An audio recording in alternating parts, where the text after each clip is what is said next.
These 5 things make him think, I hope I never lose her. In this video, you will discover exactly what to do, what to say, and also how to be the most attractive woman you can be, so the man will never take you for granted.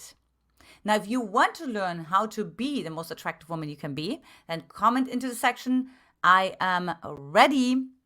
I'm Antia, founder and creator of the Magnetize Your Man method. And look, this is the channel where we magnetize your man so that the man you want, desires, and pursues you forever.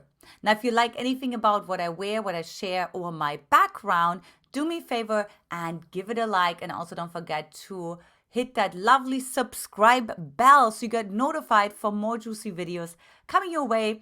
And do me a favor and forward it to a girlfriend or two with the content that you resonate with the most. Now, I always highly recommend watching until the very end because I have a juicy bonus that you will not want to miss. So let's dive right into the 5 things that actually make a man really think, I miss her and I hope I'll never lose her. Number 5 is leave on a high note. Now, this is interesting because when you go into storytelling psychology, there's something called an arc.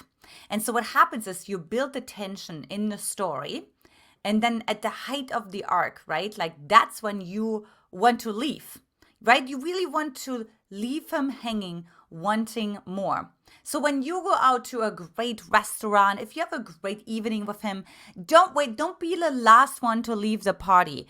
Don't wait until nobody else has something to say, even when you're just on the phone with him, but like actually leave when you feel, wow, this feels uncomfortable because there's so much more to share.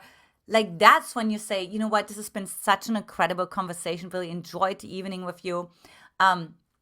Got to get up early tomorrow, but certainly looking forward to seeing you again with a big smile on your face, right? And you will be surprised finding even a good night. Hope you have a great morning tomorrow, whatever it is, like faster than you think, because he will be feeling like, wait a minute, the arc is not complete. I want to complete that storytelling arc, so to say, right? So he wants to get rid of the tension that occurs inside of him, because he feels like, wait a minute, the tension has not been released. And women who are smart, women who have become icons because men are actually so drawn to them and don't even know, and it drives them crazy, have the art of tension holding down. So do me a favor, leave on a high note, and then let me know how that goes. So also, of course, if you watch for the first time, let me know where you're watching from. Number 4 is balance your archetypes.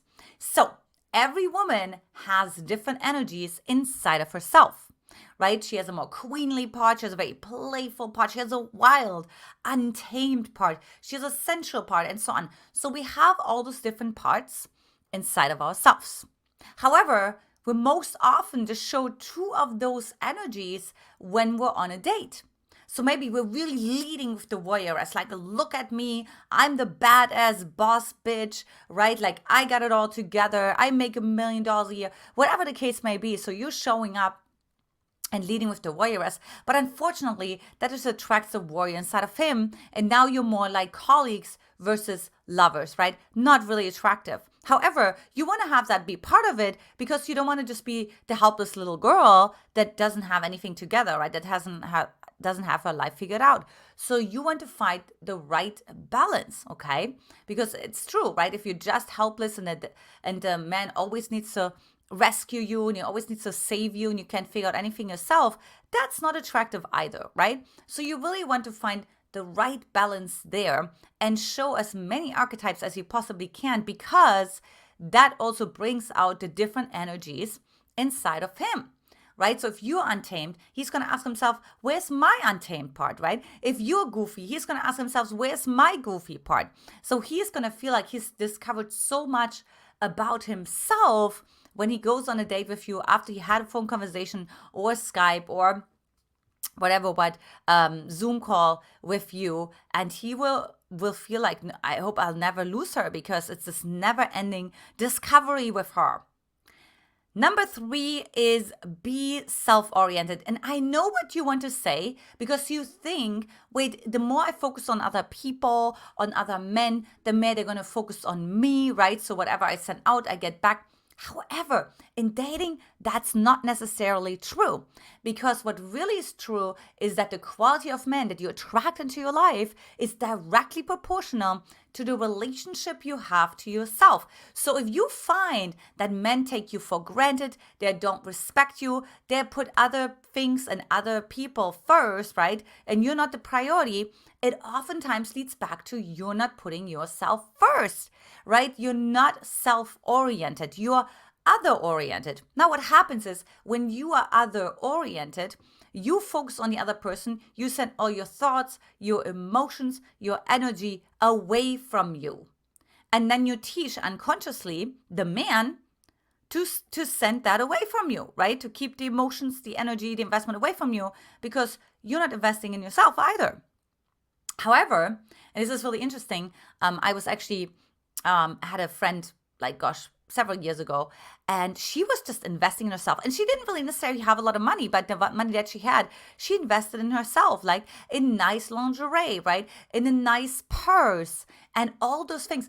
And wouldn't you know it, right? And she, like in a nice cabaret, opera, whatever it is, right? And then wouldn't you know it, she would attract high-level men, right, who actually like ended up gifting her like a designer purse, right? Or like inviting her to these incredible experiences because she provided that for herself, right? So where can you do that? Where can you hand a man a resume? Like, hello, this is how I treat myself. And you better step up to the plate because, I'm not going to settle for anything less. So you're not saying that with words, because I see so many women say, I told him I'm not going to settle for less. I'm not settling for breadcrumbs. It doesn't matter what you say. It matters how you treat yourself, how you actually model it back to a man. That's how he will treat you. Now, if you like this content so far, do me a favor, give it a like and subscribe as well. Number 2 is increase your emotional range. What can so oftentimes happen that we have a comfort zone of emotions. So we may feel like really comfortable being goofy and silly all the time. Or we may have a comfort zone, and that was me, and being like really psychologically deep, spiritual, and almost like a little bit heavy. But it feels comfortable because it almost gives you a sense of external confidence and also like a sense of superiority because you may know a few more things in that arena. However, what I found when I was in that particular energy and I stayed stuck there, the men actually stayed away. And they ran the opposite direction because they really felt like this is always, is it always this heavy? Is it always like this deep? And this is funny. I mentioned a couple of times the dating show Joe Millionaire. And this one guy who, by the way, was actually a millionaire, again, was dating this other woman. And he was actually really attracted to her. Gorgeous, gorgeous woman, great family, all the things. But she would like get heavy every single time and she would get logical every single time. And he said, I'm just like looking for like variety. Like, where's the humor? Like, where are all these other parts, right? Because he felt like, I don't want to go deep, vulnerable again. So it's nothing wrong with going vulnerable. But if that's all you do, like he's going to be like, this is too heavy for me. Life is also fun. Life is also about variety, right? Life is also about spontaneity. Life is about not just being heavy, but also being embodied and all those things, right? So increase your emotional range. Or if you're never really angry and you always laugh about it, right? Like learn how to step into your anger and to own that without judging yourself. Which leads me to number 1, embrace what you judge. So when my husband and I met, we did something called a shadow ceremony. Now, this is looking at which parts inside of me do I judge? Or which parts inside of another person do I judge? Do I judge another person for being selfish, for being arrogant, for being disrespectful, for being inconsiderate, for being fake, whatever it is, right? So you get to see what are you judging, and then you get to embrace that inside of yourself. So when I started to do that, one of my biggest ones was being needy, right? I'm like, oh, I don't want to be needy. Oh. So I got to embrace that. So when I met this guy 12 years ago, and he told me, you're just like a little too needy. You're just like a little bit too affectionate. You kiss too much, all those things. I got to actually say, that's me, right? And he said, oh, I'm so sorry. Like, yes, perfect. No, I love it. It's great, because he realized I'm not budging. I'm like, this is me. And I'm not running away from the label of being needy, because we all have needs. And then he said, oh, no, it was just a joke. And he continued to call me, leave me voice messages, all those things, and pursued me for quite a while. Now, before I go into my bonus secret, my question for you is, what makes you miss a man, right? Like, where do you feel like, wow, I'm afraid to lose this guy because he's so great? Comment below, let me know. And for those of you who stayed until the very end, the bonus is treat him well when you are in power.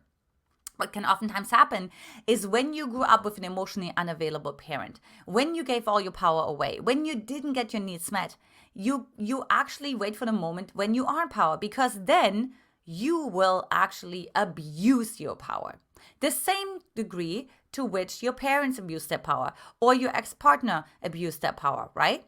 And what's really showing if you are in your queen energy is when you are in power, when you can hurt him, when you can emasculate him, do you have grace? Right? Like, let's say he does something wrong. He gets the wrong X from the grocery store. He takes the wrong turn. And you could really be like, are you an idiot? Like, seriously? This is what you do? Like, this is what you have to show for it? Whatever it is, you're actually graceful towards him. Grace to me means emotional elegance, right? You're being elegant about it because you say, you know what, I don't need to prove myself. I already know that I have internal elegance. That doesn't matter it doesn't care if you wish like high-heeled shoes or a designer dress. Has nothing to do with that.